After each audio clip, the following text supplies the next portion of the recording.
There's so much to learn about helping children with disabilities and their parents. I know I have a good friend that her son has autism, and she is constantly trying to read up on what is going on and staying up with the school and with the teacher and with those in the school district to make sure her son is getting the best education and learning the most, and also helping them out with his disabilities.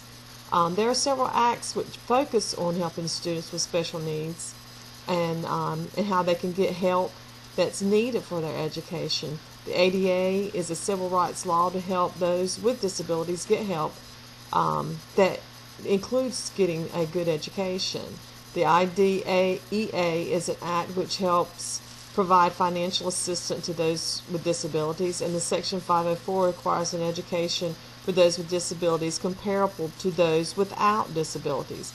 With all these laws, acts, and special classes put in place for children with disabilities, there is none put into place for those that are academically gifted. Many schools provide some type of programs, though, for those that are academically gifted. They have an AG class that they usually attend several times during the week. It depends on what area they may be gifted in. They may go to special math classes or English classes. Once they get in high school, they can take advanced courses that will actually even give them college credit. In the meantime, many gifted children are left to excel by themselves, and they tend not to excel. I talked with several counselors regarding how they work with special needs and AG students. The counselors I talked with, they do not have a specific role when it comes to special needs children. They usually not only get involved when there is a behavioral issue.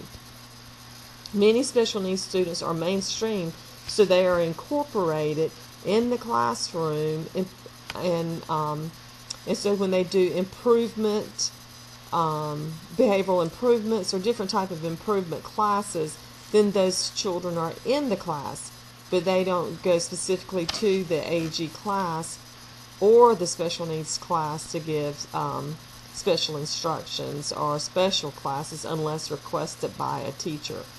One of the counselors I talked with, she did have something special for all children that made the principal's list. She said, of course, that include the gifted children, but it also incorporated children that may not be in AG. But it would maybe help them try to continue to keep their grades up and hoping that they will excel in the future and maybe be future high achievers in their class. The counselors work on an overall school improvement. All the counselors I talked to anyway worked on an overall school improvement and not just a student to student, regardless of their under or over achievements. It was just an overall school improvements and what they could do to make the classroom better for the teachers and help overall as a school district.